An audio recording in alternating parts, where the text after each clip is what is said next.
Shooting Kabul, Chapter 5 Reunion. With a burp of smoke billowing from its tailpipe, the Dodge exited the bridge and hopped onto Interstate 880. They headed south for another 10 miles as a comfortable silence descended over them. Fadi looked at the cars racing by and marveled at their speed. He'd rarely left their house on Shogun Street these past few years. Although the Taliban had brought some order to the city, it still hadn't been safe to go outside. Zafuna had decided to homeschool Fadi, Noor, and Mariam, especially since all the girls' schools had been closed by the Taliban. Fadi stared at the new white strands in his father's hair and couldn't help but feel sorry for him. His father had wanted to go back to Afghanistan to help, but it just hadn't turned out that way. Initially, he'd hoped to teach at the agriculture department at Kabul University. Founded in 1931, the university had once been the finest in Asia, the intellectual heart of the country. But after years of war, it was in shambles and had to be shut down. Habib had opened a small dry goods store in downtown Kabul to support the family after the opium crops had been destroyed. Every once in a while, his father would take Fadi to work with him. Downtown Kabul's maze of streets was usually jam-packed with cars, donkey carts, and people on foot. Fadi gazed out the window at the tall walls that lined either side of the freeway, sheltering buildings, shopping plazas, and parks on the other side. Everything looked so big and so new. Uncle Amin eased his way into the right lane and took the Thornton Avenue exit into Fremont. They passed an elementary school and drove along a street lined with shops, tea houses, restaurants, and a small theater. Fadi rolled down the window to let in fresh air, and he caught a whiff of freshly baked bread. He could see signs in familiar Persian script on many of the storefronts. "Here we are, little Kabul. Home, away from the real thing," joked Uncle Amin with a rumbling laugh. "Really?" asked Habib, looking out the side window. A group of women in long dresses and headscarves strolled by. "Fremont has the largest population of Afghans in the United States," said Uncle Amin. "There are dozens of Afghan restaurants, cafes, and shops.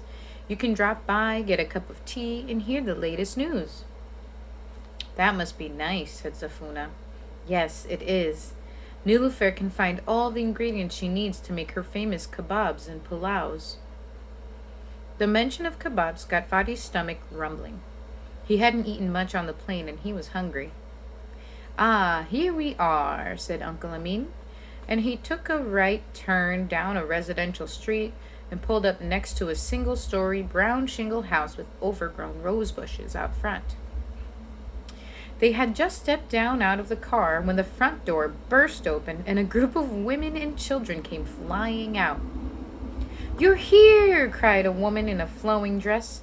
She looked like a younger version of Zafuna, but her hair was cut fashionably short and her eyes were leaf green.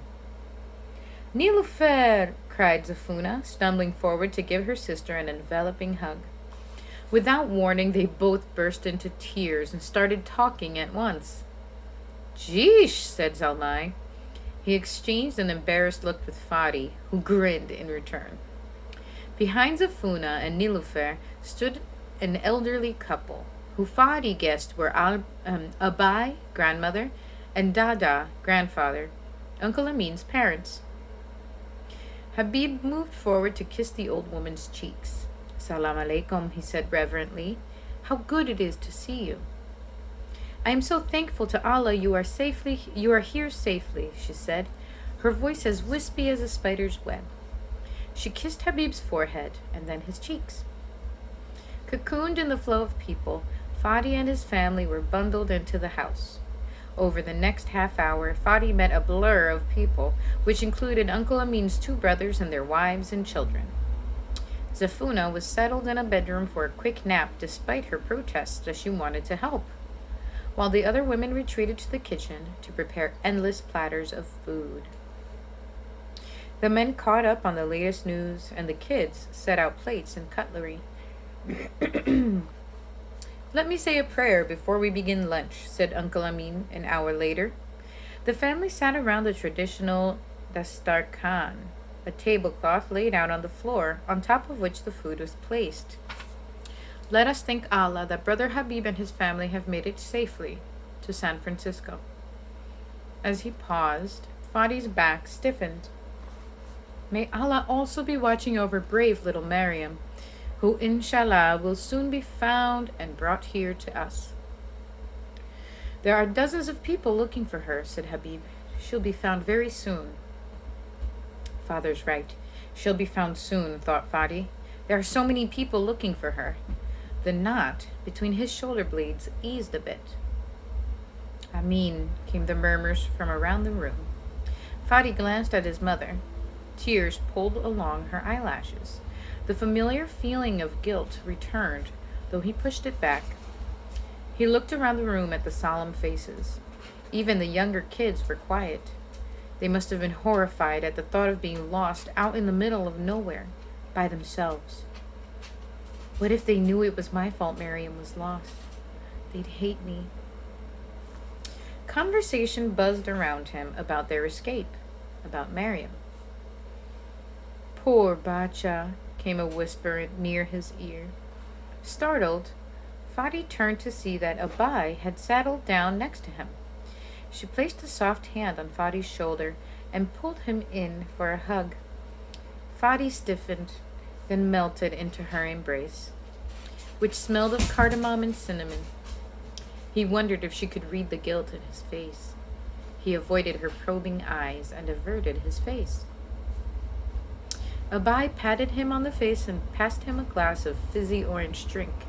He gulped it down, the coolness easing the dryness in his throat. Steaming plates of food were passed around as Habib told them how, although neither the American consulate nor Nargis had tracked down Miriam yet, it was only a matter of time before she'd be found. The UN Refugee Agency had sent out a bulletin about Miriam, and Habib's professor and his sons were looking for any news of her in Jalalabad. Kala Nilufer piled a mound of Kabuli pulao, rice and lamb, onto Fadi's plate. He dug in, savoring the candied carrots and raisins. There was also spinach, fried eggplant with yogurt, and chicken stew. Abai added 2 mantu on his plate. Fadi stared down at the 2 plump dumplings, smothered in a meat sauce, and his hunger vanished. Mantu was Miriam's favorite dish. After lunch, Fadi wandered towards the back of the small house, wanting to get away from the crush. Zalmai had offered to show him his collection of video games, but he wasn't interested. He ducked inside the empty kitchen. The pantry door stood invitingly open, so he slipped inside. He slid to the ground between a huge bag of rice and shelves packed with canned goods and spices. He'd been sitting for a few solitary minutes when he heard footsteps enter through the doorway. So what happened, Zafuna? Prodded a concerned voice. Fadi spotted Kala Nilufer through the gap between the door and the frame. He shrank into the shadow as chairs were pulled back from the small dinette set near the window. It's all a blur, said Zafuna, her voice scratchy. We were at the appointed place when the truck arrived. It was late, well past midnight, and we hurried to get on board. Noor practically carried me because I was so sick. Habib led the way, carrying the suitcases, while Fadi and Miriam trailed behind. Then, within seconds, complete chaos descended over us. Dozens of people appeared from out of nowhere. There was a mad dash for the truck. Oh my goodness, murmured Kala Nilufer. It's my fault she's lost, you know, whispered Zafuna. Fadi stiffened. Her fault? He peered through the crack at his mother's hunched shoulders. Don't blame yourself, Zafuna Jan, cried Kala Nilufer. She's my baby. I'm her mother. It's all my fault, cried Zafuna, and she burst into ragged sobs. Fadi could see her shoulders shaking as Kala Nilufer grabbed tissues. He closed his eyes, blocking out her tears, but he couldn't extinguish the anguished sounds. Zafuna, comforted Kala Nilufer, you're making yourself sick. You can't think like this.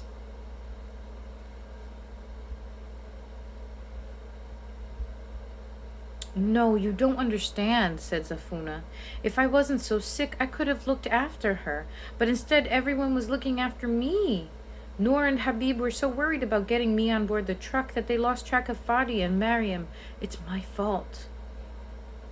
Fadi sank his fingernails into the bag of rice. It wasn't her fault. She wasn't the one responsible for losing Mariam. No, you can't think this way, Zafuna Jan, soothed Nilufer. You were sick. You can't help that. I don't know. Zafuna paused a few seconds. I've always tried to be a good mother, but I've had to be the disciplinarian. Habib has always been the soft one, the one who the kids turn to when they skin their knees or want to share a secret. I hate to think that Mariam doesn't think I love or care for her. Of course Mariam knows you love her, said Kala Nilufer forcefully. You can tell her yourself when she comes home. There are so many people looking for her. She'll be found soon. Inshallah, said Zafuna softly. Now come and sit in the backyard, said Kala Nilufer. The fresh air will do you good. I'll make you a fresh pot of green tea. As the women headed to the backyard with their tea, Fadi sat alone in the dark. It's where I deserve to be,